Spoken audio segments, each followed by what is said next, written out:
આજે મેં ઘણા એવા ઘરે જોયા છે ધીરજભાઈ કે ધૃતરાષ્ટ્ર જીવે છે ને એની ખાતરી દેખાય છે. એટલા માટે કે તમે ઘરના મોભી છો, તમારાથી ઘર ચાલે છે. એક બાજુ એક ભાઈ આવતા હતા, એના હાથની અંદર શેરડીના 2 સાંઠા હતા. એક સાંઠો ઉપરનો હતો ને એક બાજુનો ભાગ હતો ને ઉપરનો ભાગ હતો. એક બાજુનો જે ભાગ હતો ને એ નીચેનો તળિયાનો ભાગ હતો, એનો છેવાડાનો મૂળિયાનો ભાગ હતો. એ 2 હાથ લઈને આવતા હતા ઘરે, મારા દીકરાને આપીશ.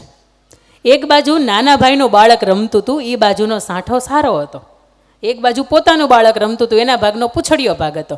એટલે શું કર્યું, દૂરથી દેખાય નહીં, નજીક ગયા ખબર પડી કે મારો દીકરો તો આ બાજુ છે અને શેરડીનો સાંઠો આ બાજુના હાથમાં હારો છે. એટલે એમ કરી એણે ક્રોસ કરી નાખ્યું. ધૃતરાષ્ટ્ર આજે જીવે છે. પણ મારે તમને એ કહેવું છે, 2 હાથ જોડીને કરબદ્ધ પ્રાર્થના કરીને, કે તમારા હાથની અંદર આખાય પરિવારનો સંચાલન હોય ને, તમારા આખાય હાથનો ઘરનો ભાર હોય ને, તો કોણ ભાઈનો, કોણ બહેનનો, કોણ મોટા ભાઈનો, કોણ નાનાનો, કોણ કાકાનો, આ એક પણ જાતનો ભેદભાવ નહીં રાખતા. લાવવું ને તો સૌની માટે હરખું લાવવું, નકર ન લાવવું. આ ઘરનો એક મોભી છે ને, આ એની એક ઓળખ છે. અને આજે આપણે સાબિત કરવાનું કે ધૃતરાષ્ટ્ર અમારા ઘરની અંદર, અમારા પરિવારની અંદર કે અમારા ગામની અંદર ક્યાંય તમને જોવા નહીં મળે.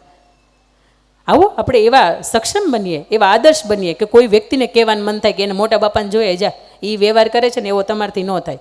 પણ એની જેવા બનીએ તો ને